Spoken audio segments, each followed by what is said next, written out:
Thank you so much for coming on in collaboration with the, as you can see, the Center for Multicultural Affairs and Office of Diversity, Equity, and Inclusion. Thank you for coming here today as we are getting ready to have a cutting-edge, innovative conversation with this fabulous panel. And so in that light, I will get right to it so that we can begin the conversation. And again, thank you so much for coming here today. Awesome. Well, can we get a little clap for that? Well, welcome to Marist, everyone. My name is Gipson. I'm a Marist alum. I did my undergrad here, and I did my graduate degree here, back to back, as a full-time mom, wife. It wasn't easy, but I'm really happy that I had the support and services here at Marist College to fulfill my education and help me fulfill my dreams. And I'm really excited to be back here today. It's an honor and a pleasure to lead this panel. And I'm going to introduce our amazing panelists that we have here today, starting with Dr. Sang-Keun. Dr. Sang-Keun earned his PhD in English from the University of California, Riverside, with a designated emphasis in speculative fiction and the cultures of science. His dissertation, supported by a Fulbright Fellowship entitled Speculative Orientalism, Asian Religions in New Wave Science Fiction, is slated for publication by Bloomsbury Academic in 2024. Congratulations on that. And as the submissions editor for Asia and its Dysphoria in the Journal of Fantastic in the Arts, Dr. Yo also serves as the Korea representative for the Science Fiction Research Association. His scholarly work has been published in a range of journals, including Science Fiction, Film, and Television in the International Journal of Korean History. Dr. Yo has received several prestigious awards throughout his career, such as the Outstanding TA Award, Jamie Bishop Award, Walter James Miller Award, and an International Student Leadership Award. So let's clap it up for Dr. Yo. Dr. Brian Lau is a professor of religious studies here at Marist College. Brian Lau is a specialist in early Chinese religious philosophy. At Marist College, he teaches a course on Asian religion and religion's treatment and use of the body. His teaching emphasizes close textual readings, religious experience, and the areas in which religion, philosophy, and cognitive psychology intersect fruitfully. His scholarship specializes in the religious and social tenets of classical Confucianism, with a particular interest in early Chinese ritual theory and the Confucian understanding of transmitted group identity. His current project, as of fall 2018, is a study of the treatment of strangers and the formation of philosophical lineages in early China. This work on strangers, bonding, and community in China supports his overarching desire to find non-propositional ways to create solidarity between those who are socially or culturally other. Great work there.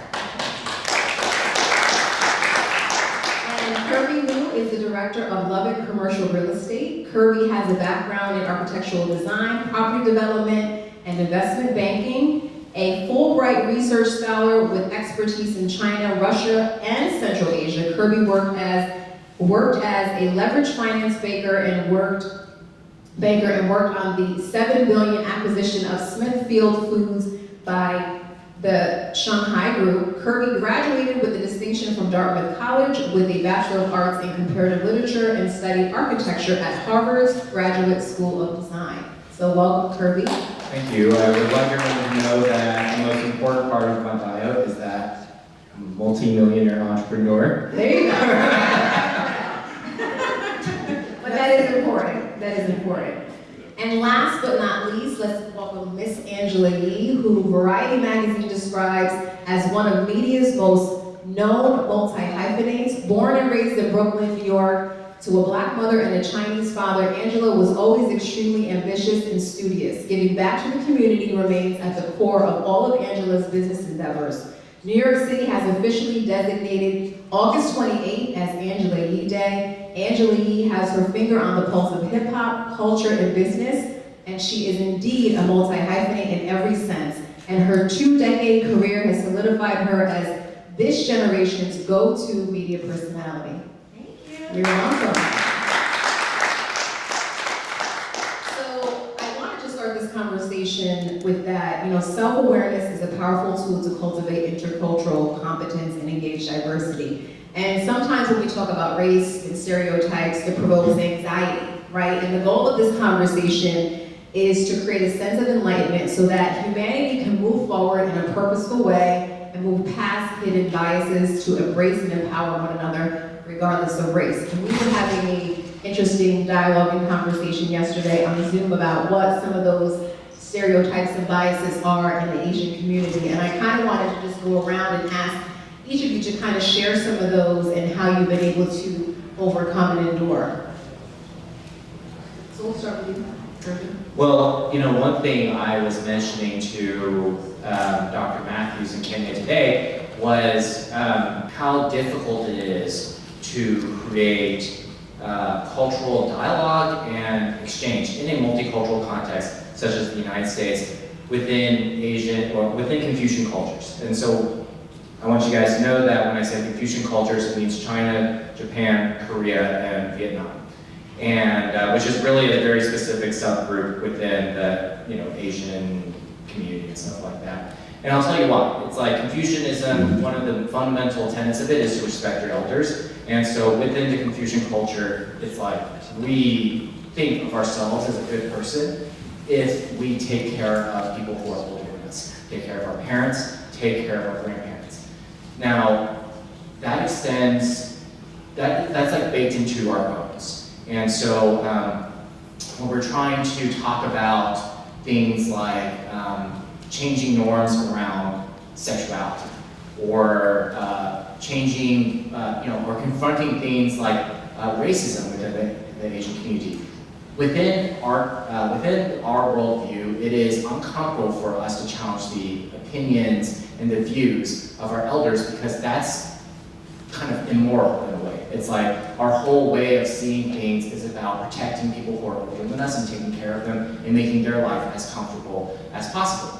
So part of confronting, and you all, you might think like, where am I going to find my ally with whatever thing that I'm thinking about?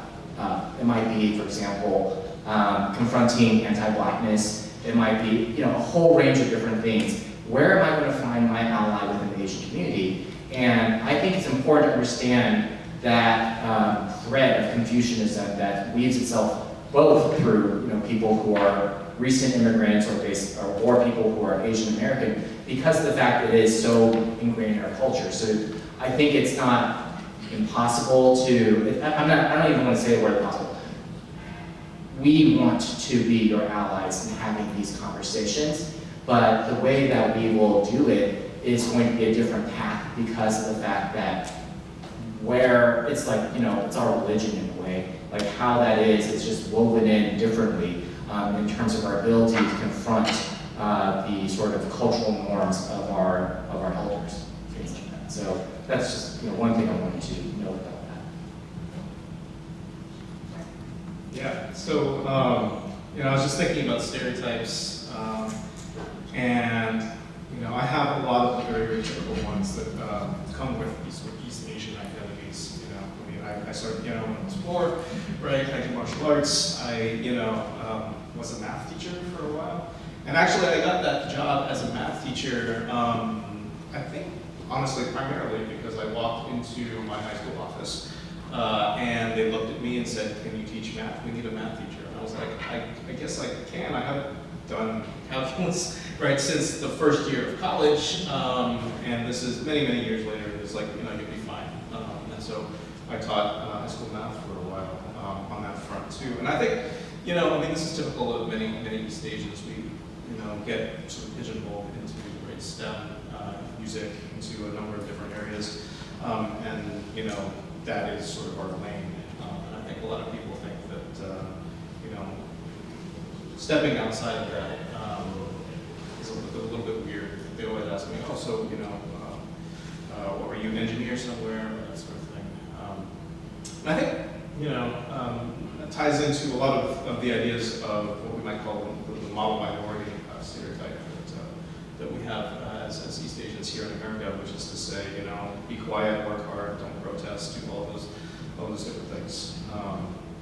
And so one of the things I'm interested in talking about this, and often my was talking about, is how to engage, right? The term Asian American is already very broad. 60% of the world is Asian, and so it is really hard to talk about stereotypes of Asian Americans when there are so many subgroups within that. Sure. Right. Yeah, I also want to echo what Brian just mentioned, like this diversity inside of Asian American groups. So brief background of myself, I teach Asian American literature and film in my class, but sometimes I feel, these differences between me and my personal experiences and what my students experience in the United States, because I was born and raised in Seoul, South Korea. I moved to the United States when I was 30 years old, which was 7-8 years ago. And before that, I had never spoken a word of English, right? I learned English, but I never, really, engaged in American, like the English conversation, right? So, because of those differences, right? So when we think about Asian American, right? So, like, oftentimes it's just being categorized in this big lump of like this homogeneous, ethnic homogeneous group. But actually it is 22 million people from 24 different countries from very different religious groups, right? So, so I think this, from my background, I always feel like this confusion between Asian Americans and Asian who probably came like last week or like a year ago, right? So a lot of instances that I feel like stereotype or bias comes from this kind of confusion. So when I first came to the United States, briefly during the summer when I was undergrad, I was in this summer school in a American college, and I was mandated to enroll this additional English course. And the English teacher at the college, right, thought that I'm a bad writer. I was already a good writer. I was just not good at writing in English, right? So when you teach, right, ESL, right, the English as a second language students, the approach should be very different to the approach to the writing, how to write better to the bad writer, right? So those things are something that I noticed, but also at the same time, right, all these kind of cultural differences, right?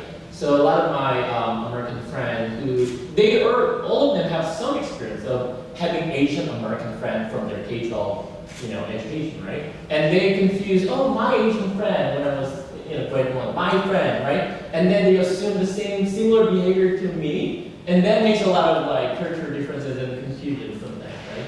So for example, like in Asian countries, at least in Korea, this is a really silly example, but when you eat noodle, you're supposed to make a lot of noisy slurping noise, right? It means this is delicious, right? And then but in the United States, if you do so, it's kind of rude, right? Or when you meet someone in Confucian culture especially, you always have to nod down, right? That's the polite gesture. So you have to chin up, right? Hey, what's up, right? So I was like, at first I was like this person is rude. My students are rude. But and then I was considered as kind of like less confident. So all kinds of these kind of biases and stereotypes, like acknowledge the differences. I think something that I want to add to the table. I would say that I had a different experience being, my mom is Black, my dad is Chinese, and my dad has 6 brothers and 3 sisters. My grandparents didn't speak any English, but they were so mad. My dad was the person to get married of all of his brothers and sisters. And literally, they did not come to the wedding. They wouldn't let my younger aunts and uncles come to the wedding because they were so mad that he was marrying a Black woman. And then I think on the other side of things, I grew up in a Black neighborhood in Berkeley and Flatbush.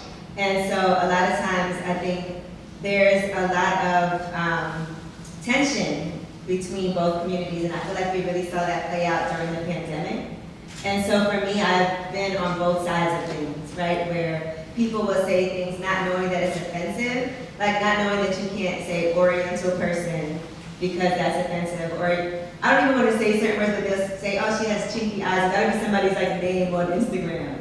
And not knowing that is a racial slur and an offensive word. And so I think a lot of that is education, but then also learning how we can coexist. I feel like even in movies, there are a lot of times where people do have stereotypes of what both communities are like.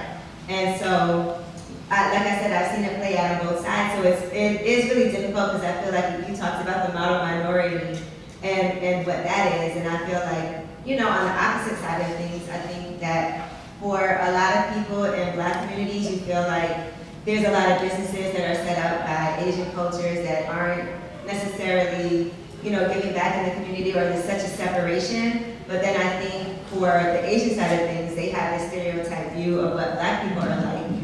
And really, I feel like the younger generation will be the ones that change that, because I see a lot of us coming together. We saw Black Lives Matter. We saw a lot of people in Asian communities marching right alongside with Black people, and I think that's really ultimately what we would like to see moving forward. And I also feel like when we look at movies and we look at, for the first time seeing a movie like Parasite win an Oscar and things like that, and also seeing, like, I remember watching Always Be My Baby and not even realizing that there are some stereotypes about Asian culture that are kind of true sometimes, because I was like, oh, my family's just like that, but only on that side. That can be fun, and it's not necessarily something that is disparaging, but just cultural things, that I noticed that I may not have realized come from that. And so it is a very complicated situation. When I first started in radio 20 years ago, my last name is Yi, and people did not know that I was half Black. So they were like, who is this Asian person trying to infiltrate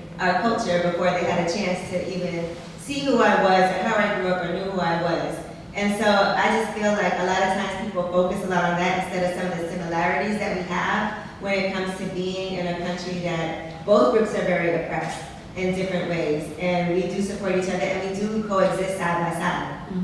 That's a great point. And we share a lot of the same oppressions, right, and experiences. Yesterday on our call, the term reverse prejudice came up. And I kind of wanted to delve into that a little bit more. I mean, you touched on it a bit, but you're just talking about racism against the Chinese community. Why do you think that that's so accepted versus hate towards other cultures that might occur? I think that it's hard for me to say, but I will say this, for Black people, I feel like that racism is so front and center all the time when it comes to police brutality. I feel like even as a woman, people assume that Asian women are subservient. There's this view of geishas and things like that. Like, people really think that, and it's absolutely so not true. But I also think that in Asian culture, you're kind of taught to not be combative in a way. I don't know if anybody will agree with this, but it's kind of like, keep your head down, keep working, move forward, just, show and prove who you are and what you can do. And it's not necessarily been a culture of speaking out and, like you said, having marches and rallies and things like that. But I will say that when things do happen in the community, when it comes to the alliances behind closed doors and making change happen, that does tend to happen more. And people were complaining, how come when it was COVID, and they were acting like there was legislation that was specifically for racism against Chinese people, but that doesn't happen for Black people. Why do we not get that? But that's not really what it was. That's how it was framed, at the time. So a lot of times it is the way that the media presents things, but I also do think that culturally it is keep your head down, keep working, go forward, and you don't have to make any waves. Dr. Yo? Yeah, I just want to echo what Angela just mentioned, the media representation. I think it's there are many different reasons why this kind of the violence and racism happens, right? But one of the major reason, I think, is because of the poor media representation, right? So Asian and Pacific Islanders in 2023 are 6% of the American population, but the media representation for very long was way less than that, right? If you just count the leading role of Asian actors and actresses, right? And then I had this conversation with one of the professors in Marist. So this person is not in liberal arts, so a totally different major. And we talked about Asian American literature, film, and so forth and so on. And the person mentioned oh, nowadays every film, every drama is Asian American theme, right? So I was like, it's growing, of course, but still it's less than how much Asian American, right? So this kind of this misunderstanding, right? So everything everywhere, create appreciation, and always be there are some good examples. It's getting better, right? But still, we need more representation, more visibility at at the same time, in better way, right? Still a lot of like these kind of orientalized or stereotype representation, like what was it, The Hangover? What was the guy's name? Yeah, that small. Yeah, like it's like Jumped out of the trunk. right, naked, like a Yeah. clown, right? Or if you think about the film like Ex Machina, right? There is this Japanese robot, like even perpetuate the stereotype of Asian women, subservient, like robotic, so for instance. So yeah, I think we need more stories, more films, more dramas made by Asians and act by Asians, and the stories about Asians. So this education, right, and proper representation is the key to overcome these kind of racism and the problems, I think. Well said. Kirby? Well, I think many of these things, to piggyback off what Angela was talking about, is I think the suppression of Black history in this country is very insidious and very dangerous to the Asian community.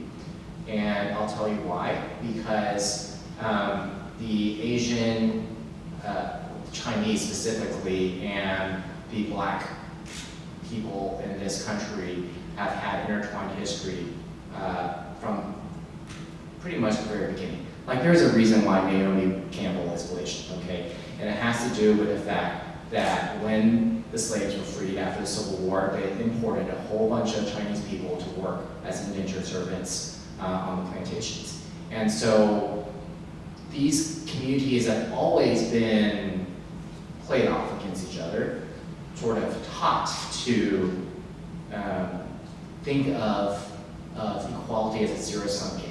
Like, it's not like, let's everyone be equal. It's like, I want to be more equal than you are. And so that is kind of the nature of how this kind of insidious system of racism started, and it continues to replicate, and people are not even aware of how it's replicating. And I gotta say that there is anti-Asian sentiment within the Black community, and there's anti-Black sentiment within the Asian community. And a lot of these, it's not their fault per se.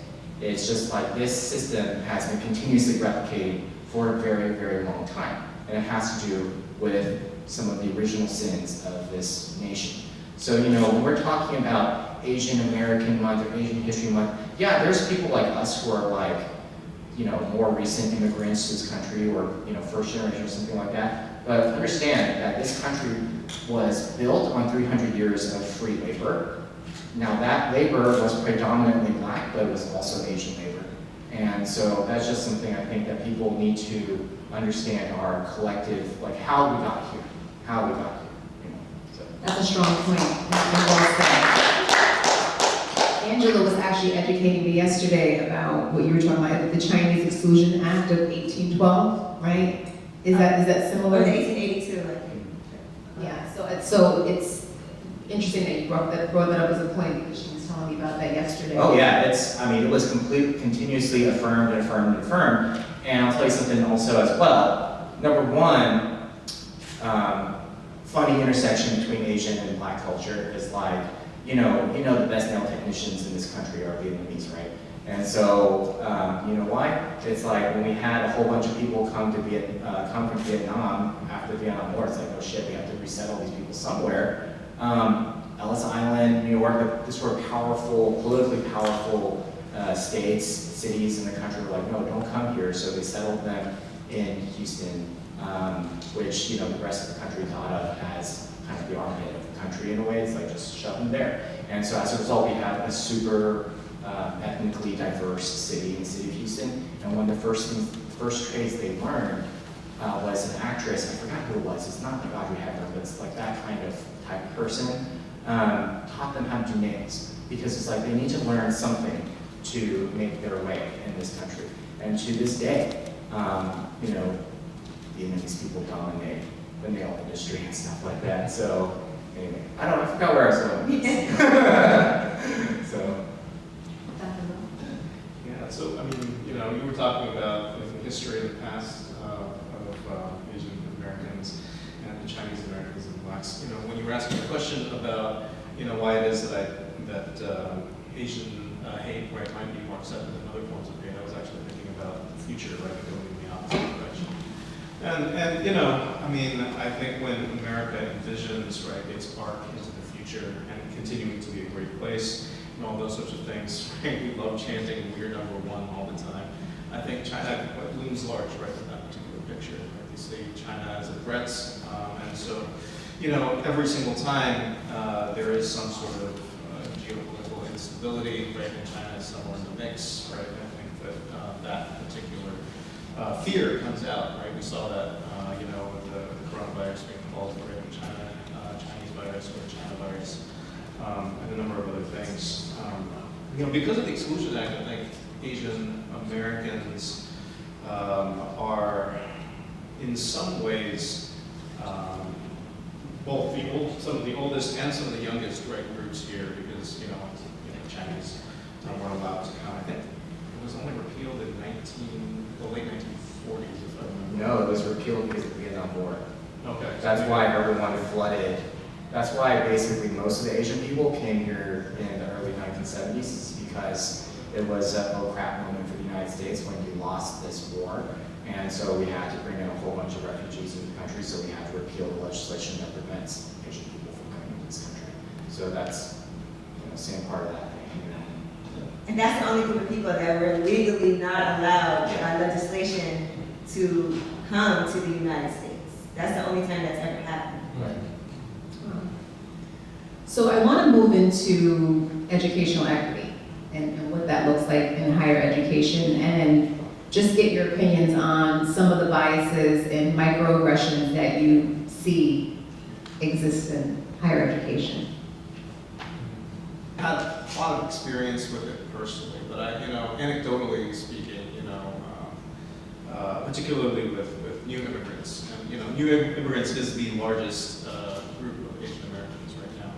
Most Asian Americans are actually born overseas and immigrated recently. You know, I mean, a lot of it has to do with things like accent and things like the way in which you conduct yourself, that sort of thing.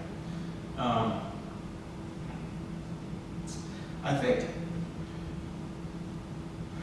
so I mean, in terms of microaggressions, I don't get a whole lot of that.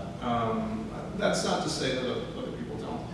I do think that there is, again, right, this sense that, you know, we should be in a particular lane, right? When I tell people I'm a scholar of religious studies, they look funny. Like, so why would you do that, you know? And I think that's personally, right, the closest I get to. That said, you know, that's not to say I don't experience other things. I'm married to a Caucasian woman, for instance, and often, right, in Boston, which is one of the most liberal cities. In the U.S., you know, I heard several times that, you know, I should not be marrying a white person, and that sort of thing. My brother got that also in the same city. And so, I don't know. My experience of it has been more overt. I just think, you know, more exposure, right, to Asian people in general is a really good response.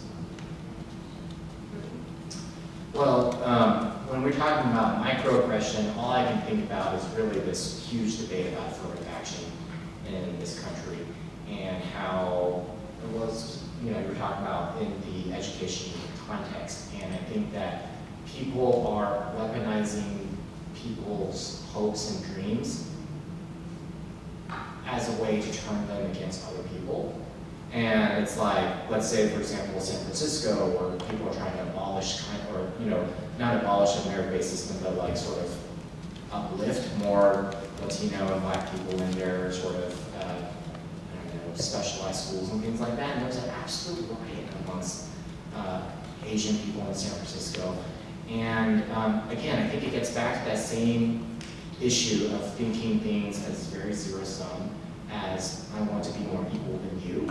And conversely, I think Asian people really need to investigate this within their community of basically being like, oh, I feel I'm more deserving of certain things than people, without contextualizing that within certain things. And again, what I've said about history, expression of history being something that's very dangerous for all of us is because of that reason, where people cannot contextualize, why am I here? What did I have? And how did I get this? You know? In terms of microaggression in higher education, I think I have this is my first year at Marist, the first year in East Coast, right? And then my 7 years of the past was in the West Coast, LA, and Riverside, San Diego, and I think I have two very different experiences of those. And here at Marist so far, I don't really have, races or I think, we're moving over from the old, way of overt, open racist kind of, interaction. But still, I can see, and there's, so because I'm a faculty, I think my experience is different, and I see in the class, whenever we have group discussion among the students, I feel, I can sense a little bit of especially, I don't know, some microaggression is being done among the students, right? And especially, as you mentioned, some students of mine who are recently immigrated or exchange students or international students because of their linguistic difficulty, having more problems. And I can see, microaggressions are happening there.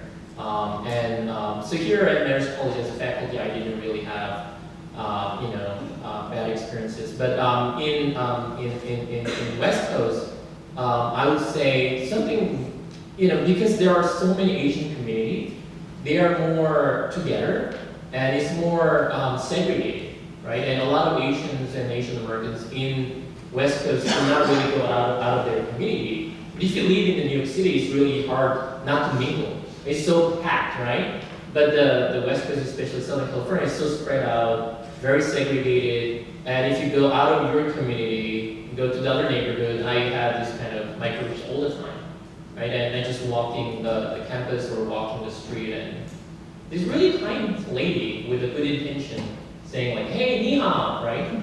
It's what can I say, right? It's just well-intentioned, right? She just wanted to say hi, right? But it's very racist, right? So, and also just random conversation on the street or the campus, oh, hey, what's your name? Hey, how are you?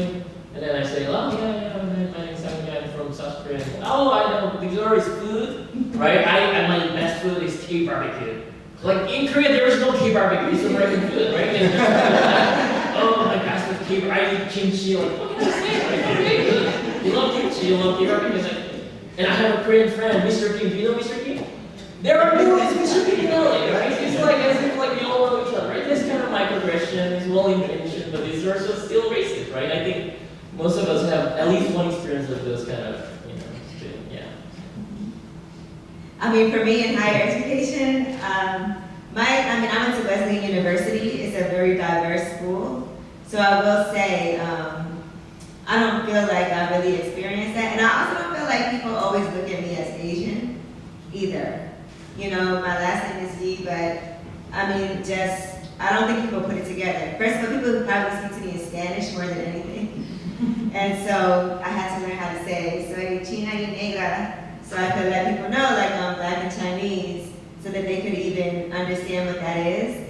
And, but that hasn't necessarily been my experience, just because, I don't know that people look at me and they'll try to see it. One thing people do all the time though is if you see a picture of my dad, a throwback, everybody says he looks like Bruce Lee.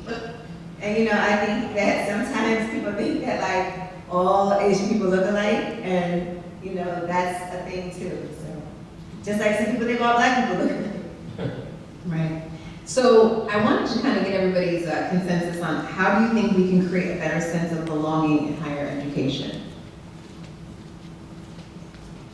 Well, maybe I'll start, but I would say that if there's anything I can impart on the younger people in this room, it's to have thick skin.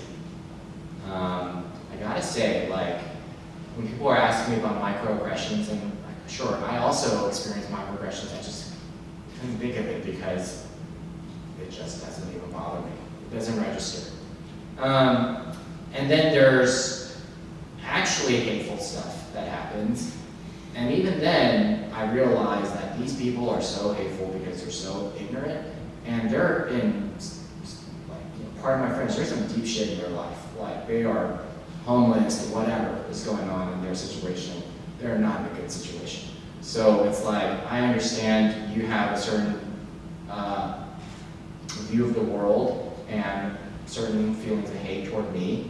That's because you have thin skin and you are in deep crap in your life and you're not able to deal with it. And so you need to externalize it and take it on other people. That's what those people are, seriously.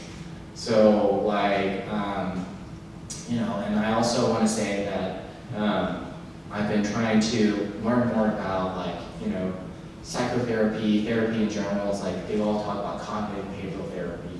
And the essence of this is like there's, you know, thoughts, emotions, and behaviors.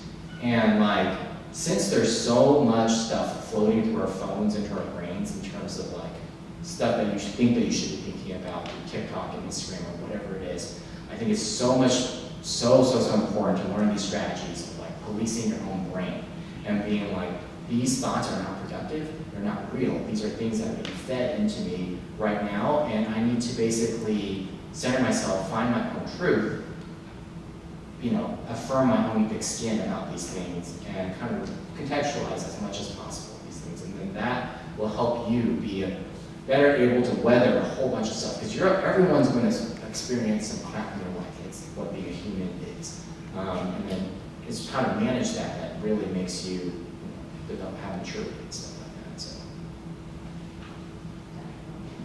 Yeah, so this is actually a question that's near and dear to my heart. One of the classes that I teach on campus is a course on happiness and the body, right? How we use our bodies to create happiness. And one of the reasons I got into this was precisely because of this issue of belonging. We all come from different backgrounds. We all come from different belief systems, you know, some of which don't play well with others, right? You know, we can even just look at politics alone, and we know that there are very different camps within this country and within the school and everywhere else. My particular advice to students is, of course, right, to educate yourself, you know, and you know, charitably listen to the things that other people are saying, right? But also, right, more than that, to do things, right, with other people. You don't have to talk. You don't have to exchange ideas necessarily, although that is important, right? My advice is to engage yourself, right, in activities with as diverse a crowd as you possibly can. One, so that you become more comfortable with them, right? And so that sort of our differences, right, don't loom quite so large. We just focus on what's going on in our heads, right? And we just focus on the things that we believe and that we hold, right? Those are inevitably going to lead us down the path of division because, you know, this is America, right? One of our founding principles is, right, freedom of thought and belief and all of those sorts of things. But we need to figure out ways to live in harmony with people who disagree with us in, right, ways that we might even find objectionable. And I think sort of one of those routes is simply by engaging in physical action together. All right, so that's my advice. Get off the phones, go outside, write flag kites, some of you don't know, something like that. It's good advice.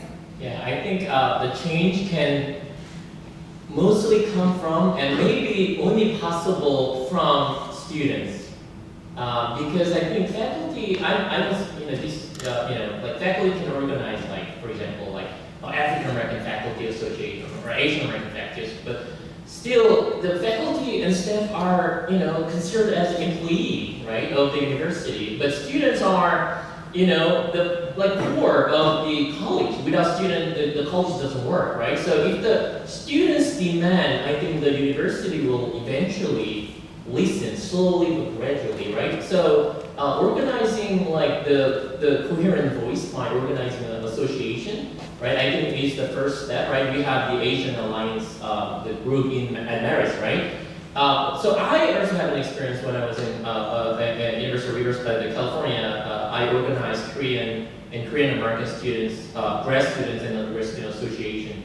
And when you organize these kind of, there are a lot of, you know, conflict at first because people are diverse and they have different agendas. And at the University of California, there was Asian American Student Association and Chinese Student Association and Chinese American students, and they didn't really get along, right? So that happened a lot, right? And then there's African Americans, like diverse, right? So sometimes like going through all kinds of these the struggles and conflict, I think that If it doesn't work, it doesn't work. Like it's fine, right? And then you just organize based on whatever you want, and then you can just collaborate, right? By creating, I visited Virginia Tech, and they have this APIDA, right? Asian Pacific Islander Daisy Asian Association. And when I was in University of California, it was Asian American and Chinese, right? And Korean, right? So it can be different, right? So whatever works for Marist specifically for the student body. And after that, I think the second step should be demanding physical space. I think physical space really, really matters. Like asking to the college leadership, give us the room so we can have the safe haven, safe physical space, we can get along and we can take rest and we can, escape from the racism. And I don't think we have the actual physical space designated only for the student body, right? Like African American student room or Asian. Do we have? We don't have it, right? So I think physical space is always the first start, right? We are building a Dyson building. This is the perfect timing to ask a room. And physical, and always like I think in the beginning, the change begins from physical space. Once you have a physical space, it's really hard to ignore your presence, right? So, and then you can step by step, organizing more events like this and hosting events, inviting people, like inviting and asking faculty members to help. Faculty members have a lot of great network, right? I know some writers, I know some film directors from Korea, from New York City, and then we organize events, more visibility, educating more, so forth and so on, and move on, right? So I would say, yeah, those are kind of important steps. That's a great idea. I think it is very proactive on the students' part. I've been really fortunate to grow up in a really diverse place, and like a lot of the educational programs I was in even before college afforded that to me. But I know when I was in college, I did take certain courses that I took music of the Caribbean, but I took anthology of Chinese literature.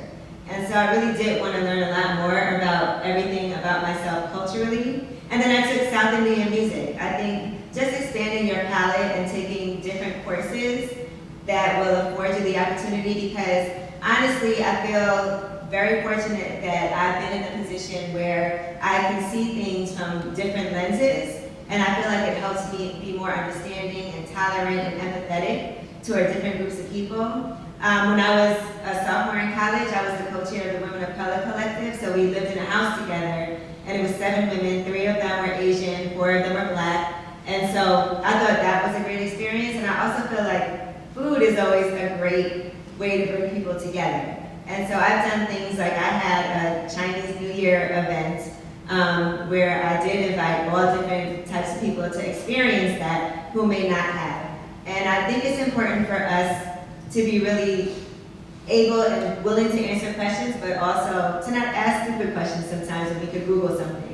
So both ways, like being able to ask really thoughtful questions, but also to take the time to really care so that we're not asking things that could easily, be answered. And be understanding if somebody is offended or they have an issue and willing to listen and be tolerant, even when it comes to leaving, and I'll do some entertainment stuff here. Like everybody has been seeing like Jeezy and Jeannie Mai's breakup on social media.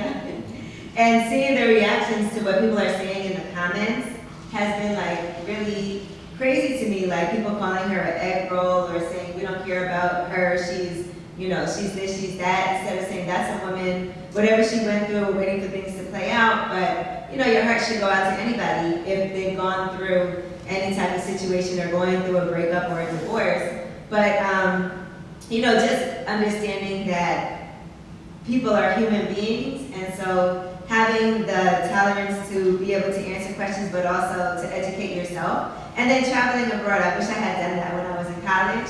I didn't do any of those programs, but I think that's a great way for you to understand and be more open and be more worldly, and it will help you later in life with whatever it is that you want to do.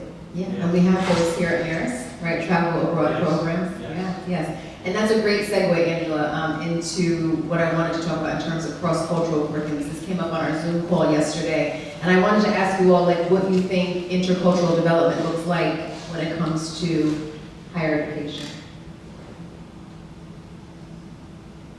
Can you explain more about how you? Sure. So what we were were talking about, Angela had mentioned, like, taking other courses, like, should it be, not a mandate, because I hate to use that word, but like, if I'm a student and I'm a comp major, right? Should I have to take a course in like Asian culture or African American culture? Like, should it be a baseline for the curriculum?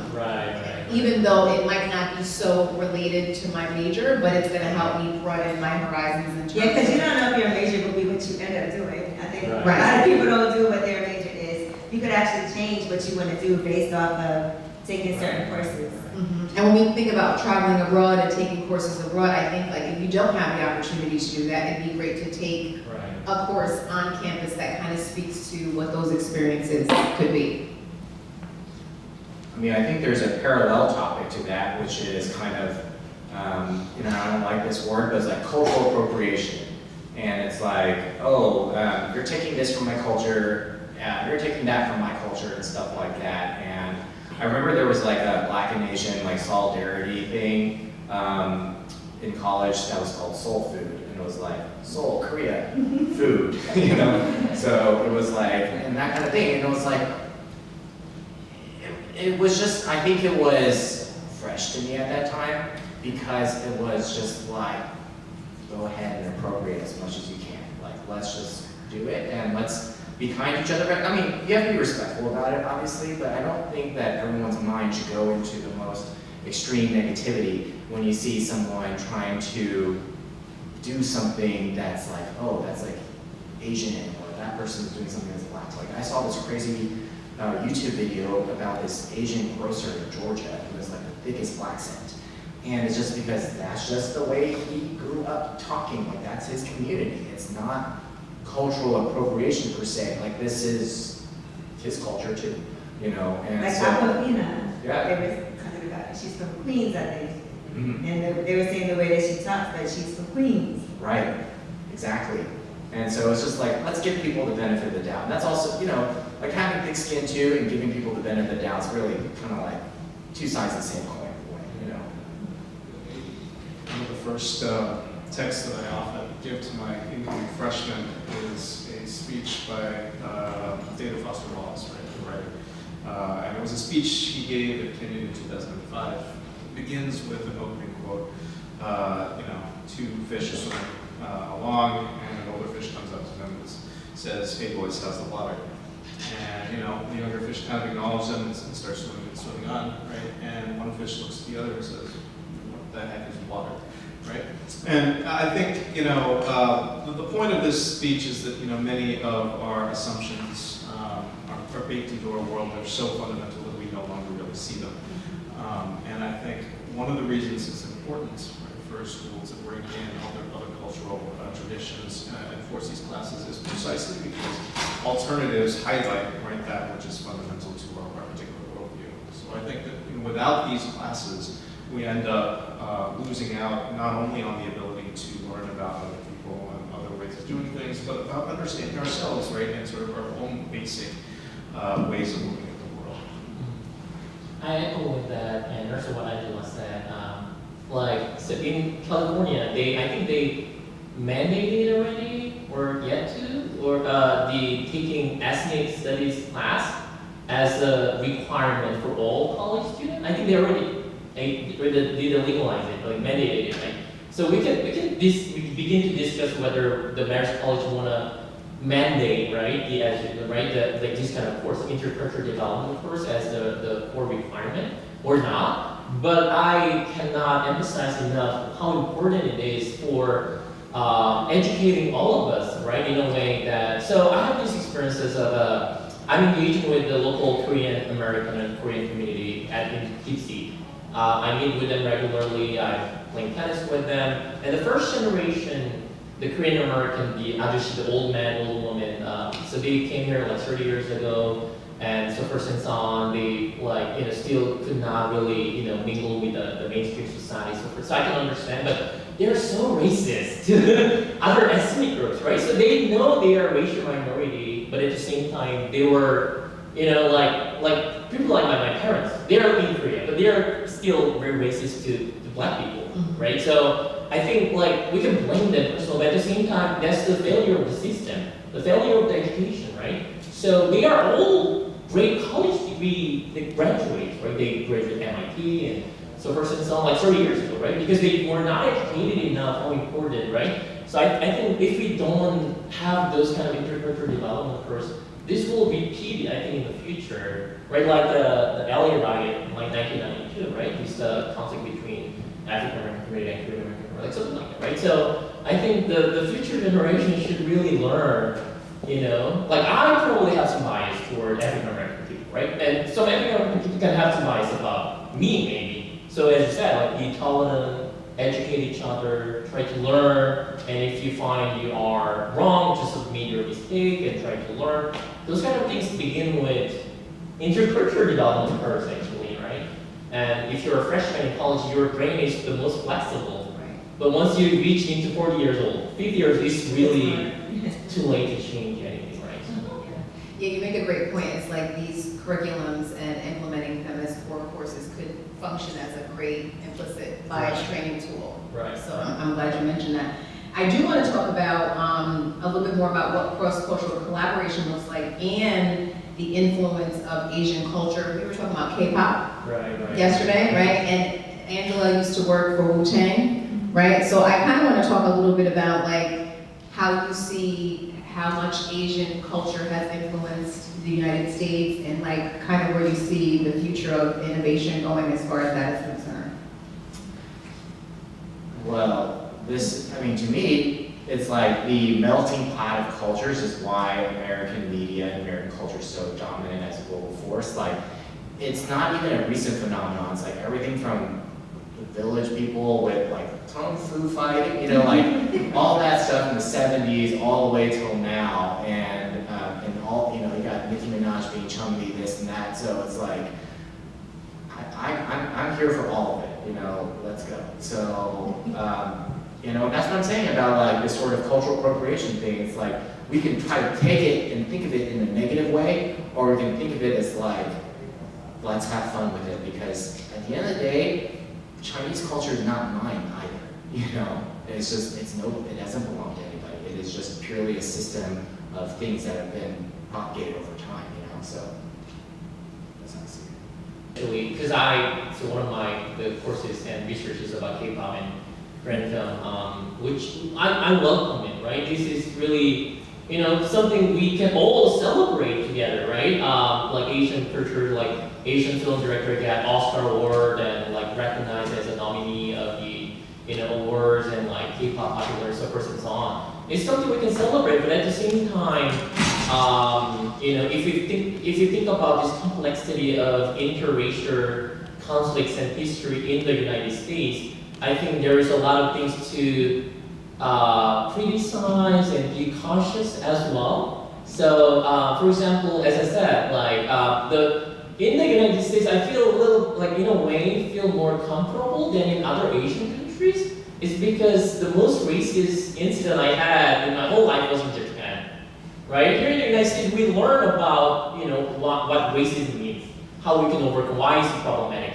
But in Asian countries, I never learned about, you know, anti-racist, you know, the education, because they still believe this homogeneous racial identity myth, right? So because of this lack of education, right, those kind of Asian, the cultural products coming from Asia, for example, like speaking, right? I think there is it's good, like it's celebratory, of course, but at the same time, I think it's sexist, to be honest. Like the way the drama portrayed the female characters, but at the same time it's racist in terms of how he portrays the Southeast Asian characters in the drama, right? So yeah, so I think there are things to celebrate, but at the same time we also have to understand, you know, like having some proper distance from it as well. Yeah, and I was telling you that my first job was working for Wu-Tang out of college, and clearly Wu-Tang is, you know, they grew up watching all of the movies in Times Square and going to see that, so a lot of the skits on their album were even like clips from different kung fu movies and celebrating that, and so, and I think we see it now with like Megan Thee Stallion, how much she loves anime, and watching shows like Bling Empire, I don't know if anybody. but you know, I do enjoy watching that because why can't we all have trashy reality TV no matter what culture it is? But you know, and I do think that you know what you know what I'm thinking about? Okay, so but you know, it is something like we were talking about how I think Parasite, when it won an Oscar for Best Picture, that was the first time that an Asian film won since like Joy Luck Club back in the 80s. But that's not something I really heard about until it happened, you know? And so just thinking about like all of the things that have been moving forward, but at the same time, I don't know that people have acknowledged it. Like there's not a lot of TV shows on television like that you get a chance to see. Just like we always talk about, we always want to see Black people just exist. It doesn't have to be necessarily, this is a Black show, but it just exists. This is what it is. And so I think those are things that we need to also see more of. And that's why we're still celebrating first, like both for the Black community, for the Asian community. There's a lot of like, this is the first time this has happened, or this is, you know, only the second woman who's won an Oscar in 40 years. And so those are things that, yeah, we celebrate, but it's also kind of like, well, why is this, you know, only that? So I just want to make sure that we're always bringing attention to that. And then even thinking about like, I'm a big fan of reggae, dancehall, soca, all of that, but BP Records is like the biggest label that every single really big dancehall and reggae artist has been signed to, except for Bob Marley, like everybody at some point, like Sean Paul, you know, everybody. And the woman that owns the label is Pat Chin, you know, 100% from Jamaica, so she has a Jamaican patois. It's not like she's putting something on, but they respect her so much. But she's also this little, like, Chinese woman that runs, like, the most well-known, you know, record label for reggae and dancehall. And she's been doing that since her and her husband, before he passed away. And so things like that, I think, you know, we don't even maybe realize so much. Yeah, that's great. And I just kind of wanted to touch on the business and entrepreneurial piece of that because you're a well-rounded entrepreneur, Kirby as well.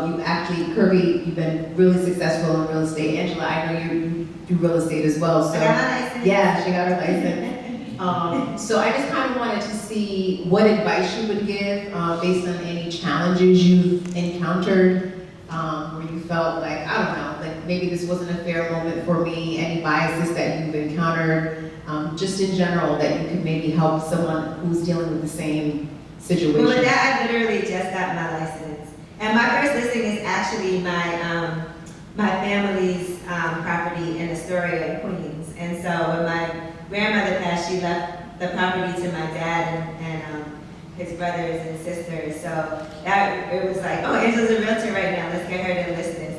So it's very funny watching the family dynamics play out in a situation like that from the lens that I have to watch it from. So it is still fairly new for me. But like I said earlier, I think that even before social media, before everything was so visible, a lot of times people heard my name and had no idea what I would look like. I remember meeting people for the first time, and they'd be like, "You're Angela Yee?" Like, "Oh, I thought you would be like some Asian person just walking in here," and half I am, you know.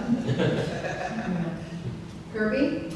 Yeah, I mean, so I'm gay and I'm Asian, so, and the real estate community is very predominantly white, predominantly male. I live in Texas, southern, whole 9 yards. And all I gotta say about that is, I was really my own worst homophobe, racist, the whole 9 yards. Like, honestly, you are your own worst enemy in terms of that. It's like, if you come to the table with your own sense of belonging, and not entitlement, by the way, but belonging.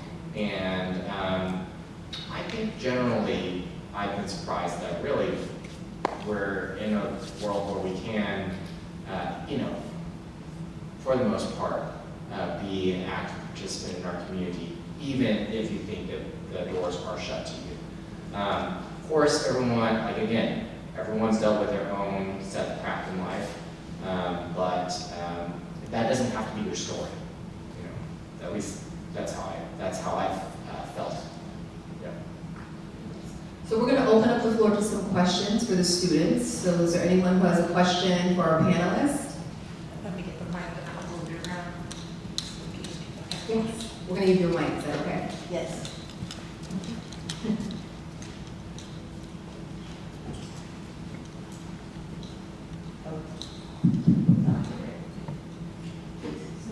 Thank you so much for speaking with us.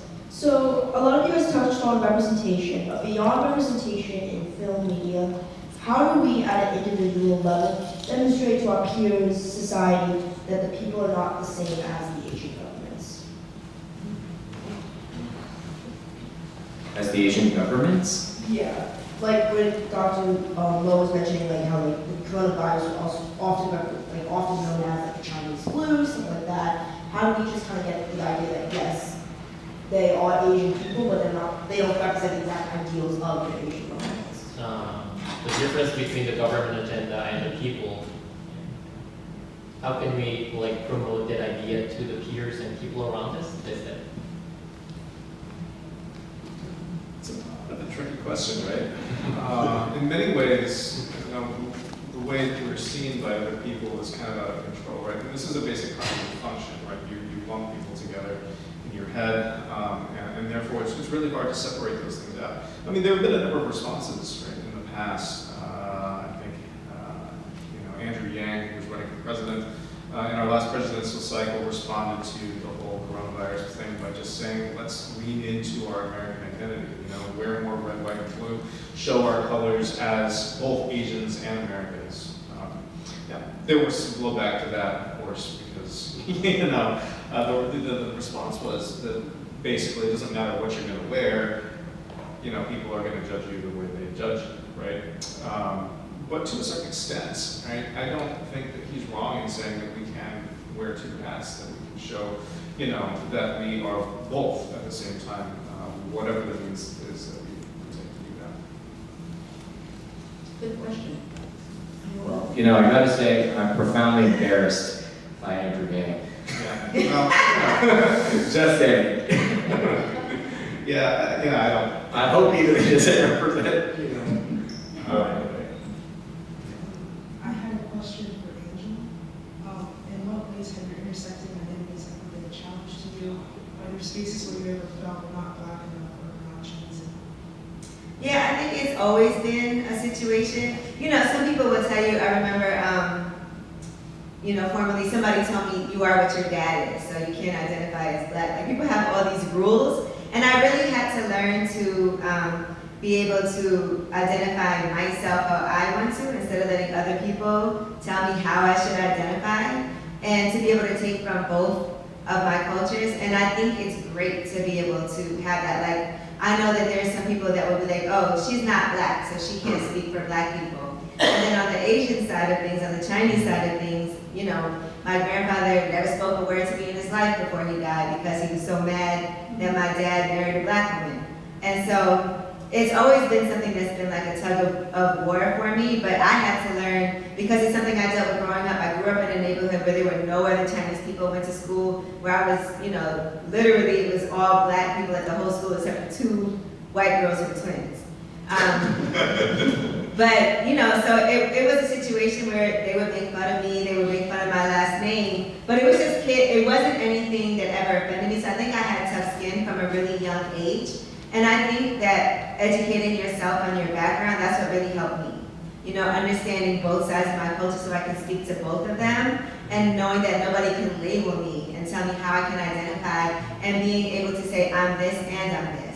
And my mom is an only child, so we did travel to, she's from this small island called Montserrat in the West Indies.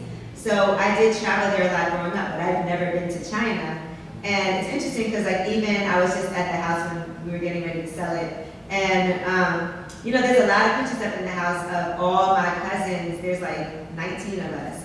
But from when they were young, and me and my brother are not nowhere in that house. And my brother's the oldest, and there's like a tradition that he was supposed to get like all this stuff when he was, I forget the age. I don't know if it was like 10 months because it didn't happen. But, they just kind of looked over him, and my cousin, who is the third oldest, who's a boy, he's the one that got that recognition and all of that tradition. And so when it comes to my family, I feel like they don't view me in that way. But, and it's not my aunts and uncles, it was really the older generation. But when it came to school and when it came to my neighborhood, it was like, oh, you're not, fully black, what are you? But I'm pretty confident in who I am now. It was a journey. Thank you so much.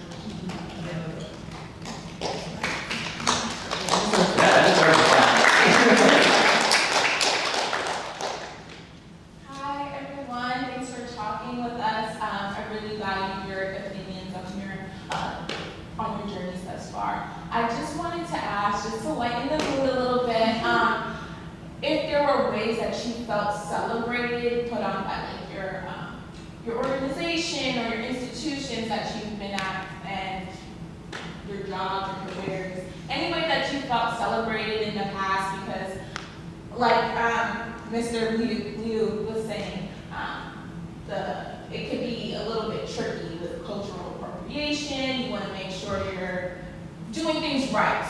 So I want to see how you guys feel. I have like a almost contradictory response to this thing, whereas like, being a person of color, you're always a person of color. You know what I mean? You never step out of your skin. And sometimes being celebrated is not being celebrated, being able to not be something. I don't know how to describe it. You know what I'm saying? Like, not being highlighted for X, Y, Z. Now, of course, it's important to affirm people for who they are, where they are in life, and all this other kind of stuff. But it's also just being like, hey, we don't need to talk about that actually. Like, let's just be. Let's just chill. Let's not talk about that kind of stuff. I'd say today's event is an excellent example of being celebrated by our institution. It's lovely to be up here with so many wonderful panelists, and I think I'm looking forward to it's been said that we're going to kind of to play up this particular portion of various things. In terms of being celebrated, I think the two most flattering invitations that I've gotten are both from religious organizations. I also grew up in North Texas, and I remember being home and getting an invitation from a Southern Baptist church, of all places, right, to say, right, come, and why don't you teach us a little bit about, Confucianism and Taoism? We really want to know. I went there, it was one of the most beautiful experiences that I'd ever had. They were engaged, they were interested, they didn't try to evangelize me, right, my family does this to me a lot, so it's, and it was just a truly open sort of expression of interest. I was also asked to teach in a Unitarian church as well, and I found that very, very flattering. So. Yeah, I don't know how to answer that because I don't particularly think I was celebrated wherever I belong just because of my race, but I would feel uncomfortable because if I was celebrated because of who I am, my racial identity or national identity. So what Kirby just said just reminds me of this recent discussion in Asian American the research community. There is this debate about whether we should make post-racial era or we still identity matters, right? So some people argue that let's move to post-racial era, like race doesn't matter. Like let's just not see race, it's just colorblind, right? But at the same time, some other groups of Asian American professors argue that no, race matters, right? Let's talk about race, let's teach race. And some people say like this first group is saying like, no, that you are just perpetuating problem, right? So like there's no easy answer, right? So if we keep celebrating whenever there is an Asian professor comes to the institution, like, hey, let's Asian for like I would feel like right? So either way is good, but there's still like, it's not an easy thing to do. Yeah, it's hard to say because when Kamala Harris became vice president, I remember, for myself in particular, not even realizing what a celebration that was for me because she is Black and Asian, and so that's a representation we've never had before in that position. And so it does make me feel like there's progress as far as even having a woman be our boss at work. Mm-hmm. That's a big deal because I've always worked for men only. any boss I've ever had prior to that has been a man. And so sometimes those are things that mean a lot because you get understood in a different type of way when you're used to operating, you know, under, with white men really being the ones that, and I remember just having a lot of issues, feeling like this is, you know, awful for me. So it is, you know, like I said, it is a tricky thing though, because I think the most celebrated that I get, what I appreciate the most is when it's my accomplishments, you know, more than my identity, I guess. Right. Yeah, and I kind of also just want to add one last comment is that letting someone be is not necessarily being colorblind or race blind and all that kind of stuff, which I think is actually horrible. But what I'm saying is like, you're Kamala Harris, you're the VP, you are not a black VP, you're not an Asian VP, you're not a woman VP, you are the VP, you're the VP of the United States, you know? And so that kind of respect and not having to add adjectives to that is its own kind of celebration of we get for accomplishment, you know? Right. So.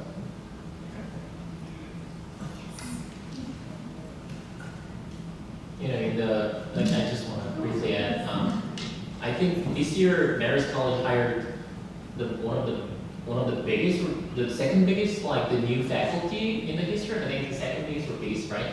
And then it was the new the professors hired this year was really racially diverse, and I think someone in the orientation mentioned the racial diversity is increasing and so forth and so on, which is of course great, right?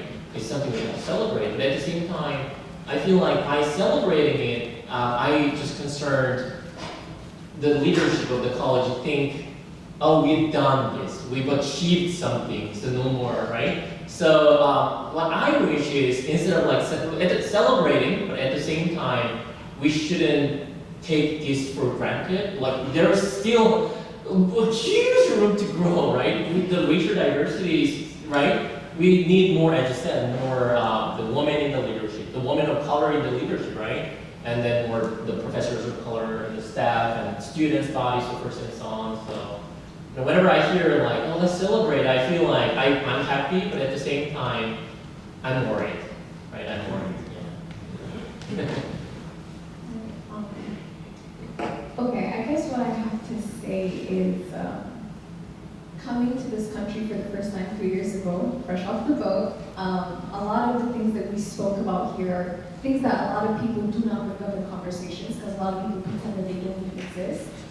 And I've seen it, like me being the only female in a specific classroom, and people say specific things to you that you just have to laugh off, and it's like, you know. But I wanted to ask you guys specifically what piece of advice you would give to college students who aspire to achieve similar success as you, particularly in overcoming challenges you encounter, whether it be a host, a lecturer, or an entrepreneur. It's hard. Our very students, everybody. Angela always has really good advice. Yeah. I would say that I feel like I've always had to work harder than everybody.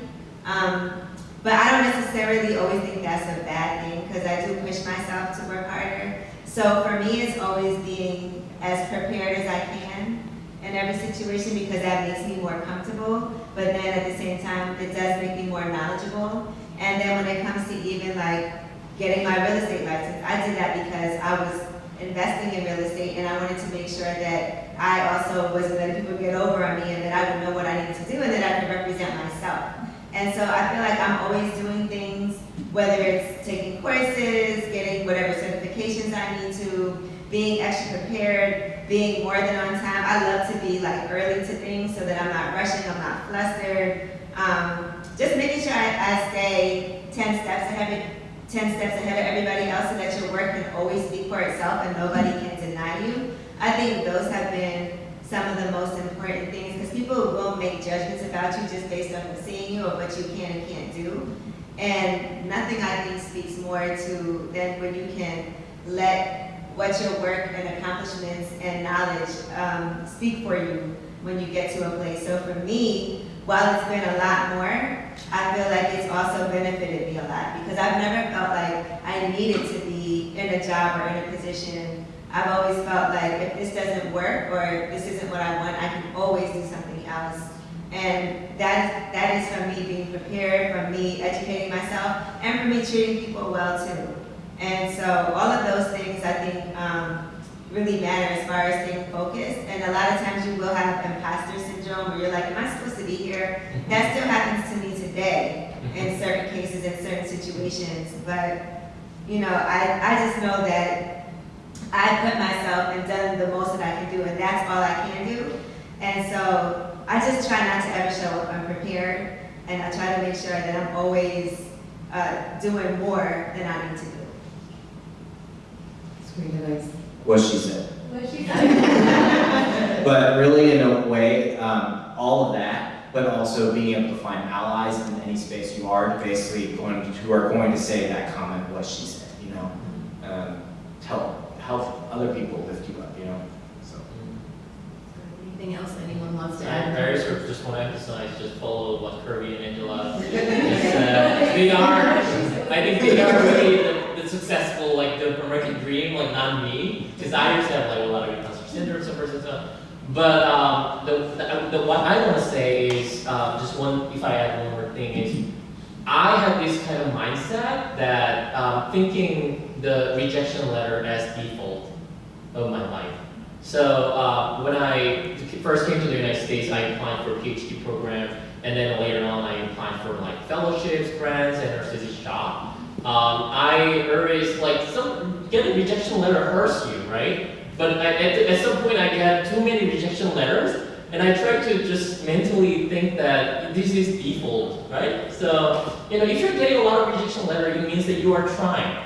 You're trying to do something new. You're trying to go up, right? So I was like, I had this moment like a few months, like opening up, waking up in the morning, just turning my cell phone, and just deleting 1 or 2 rejection letters every single day for like 2-3 months until I get just one letter of acceptance, right? So just having this kind of mindset, like if you get a rejection letter over and over and over, it means that you're on the right track. You know, I guess, again, everything else everyone else has said here so far is excellent advice. I want to particularly echo your comments on you know, making sure that you find good, solid allies and people who will uplift you. You know, both in your personal life and in your professional life. You know, I would also comment that, you know, especially as someone who's an immigrant, right, you have unique perspectives. You're here in the United States. You're going to learn what it is that, you know, our defaults are, right? Certain ways of thinking and all those sorts of things. But you have something that the rest of us don't, which is, you know, once you bring from wherever it is that you came, right? Let that be a strength to you as well. Absolutely. So any more questions? Any more questions, anyone? I have Sure. this for everybody, and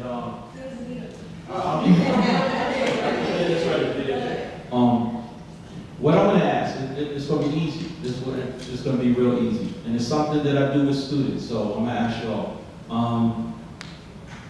Just tell us in your position in life right now. Just tell us and brag about it, and just talk. Tell us what's your best accomplishment in life so far. We all want it for all, and that's for all of y'all. You can be brief, short, whatever. Tell us your best accomplishment in life. That's what I want to know. I don't want to start because I don't want somebody to say something. I recently completed the adaptive reuse of a U.S. Postal Service headquarters. It's 500,000 square feet.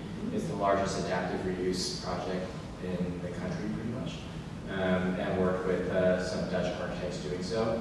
And it was the post office named after a congresswoman. Her name was Barbara Jordan. She was the first black woman elected to the U.S. Congress in the South, and first gay black woman, actually. People don't talk about that about her because things were what they were at that time. But you know, it's cool to basically be able to you know, preserve her legacy building and also adapt and reuse it. And it's still her building, and it's also my building too.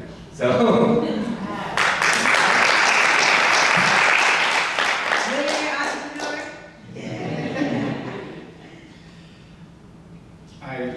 many ways, I'm going to feel like my answer is a bit of a cop-out, but I'll bring us back to where you started this, Kirby, when you talked about Confucianism and sort of family values, right? At the end of the day, Confucianism is all about relational virtuosity and learning how to be in proper relationship with other people. It's an entire political system based entirely off of that. And so when I think about success, right, I often think in a Confucian way, because that's what I study, which is, success starts in the home.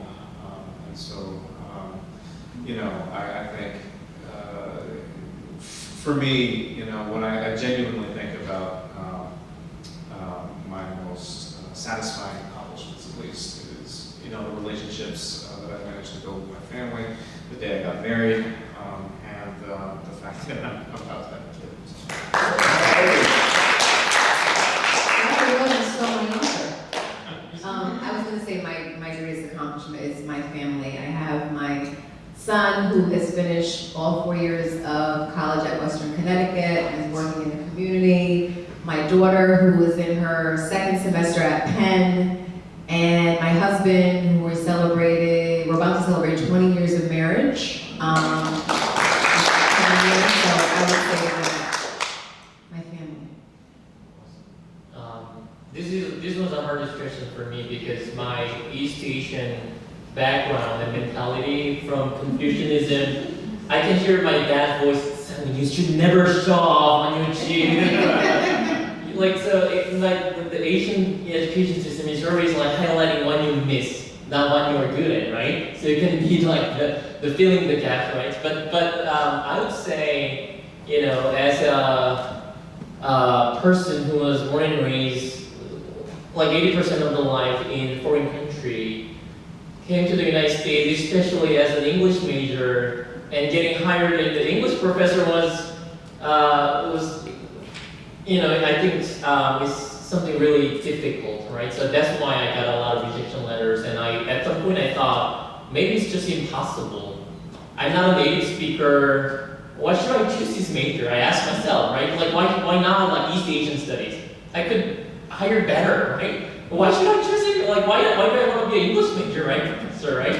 And then, and after I got hired, which I'm very proud of, I think there is something, like as Brian said, something I can contribute to, especially the studies of English is very canonical. It's still very white male, right? Like I love Shakespeare, but still, right? It's the canons and the syllabus is very like, racial diversity is very low, right? So I think what my true accomplishment has not come yet, but with this success little success I made, I want to have the actual achievement of educating the next generation, how broad you can think of literature or American literature can be really, really diverse. That will be my true achievement if I can achieve it later in my life.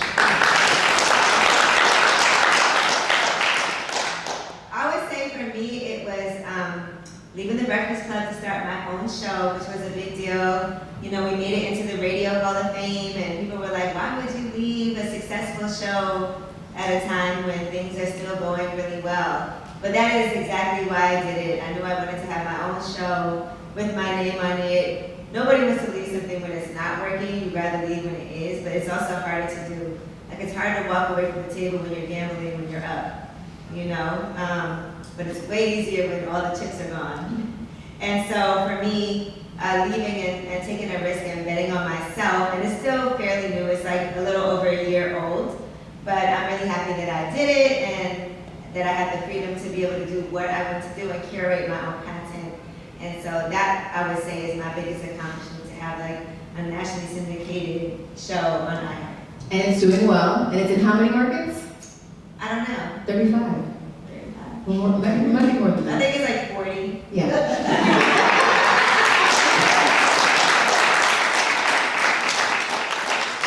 is great.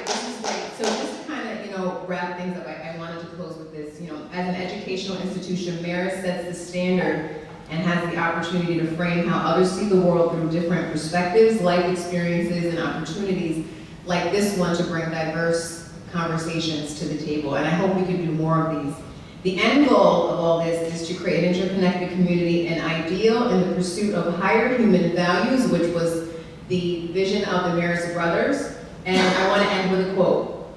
DEI isn't just a tagline. It's at the core of who we are as a community. Our students come from all walks of life. It's our collective responsibility to ensure that they find a sense of belonging and inclusion on our campus. And that's a quote from Dr. Edward Antonio.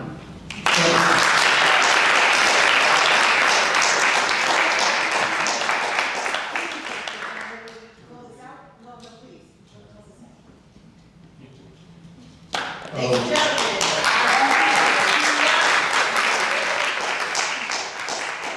Well, thank you so much for being here this evening. What else is there to say? A wonderful conversation embodies all the values that you've just read out.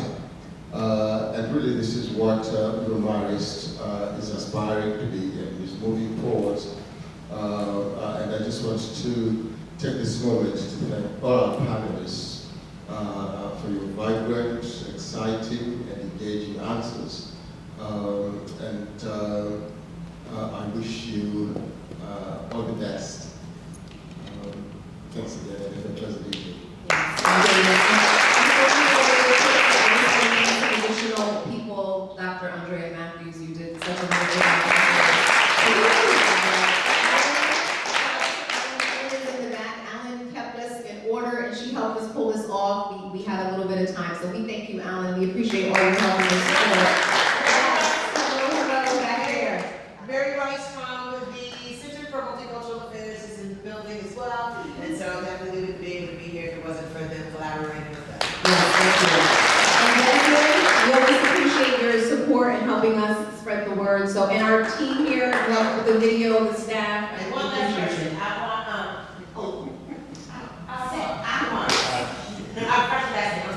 Please, for first year programs, who's been very supportive in making sure that we have some insight from the students so we know how to have this conversation. Yes, yes. And thank you again to all our organizations. Thank you for being here, Kirby, Dr. Lowe, Dr. Yo, and Angela, who I admire and have learned so much from. I admire you. So thank you for just being an inspiration and showing people who look like us that all things can be done. So thank you.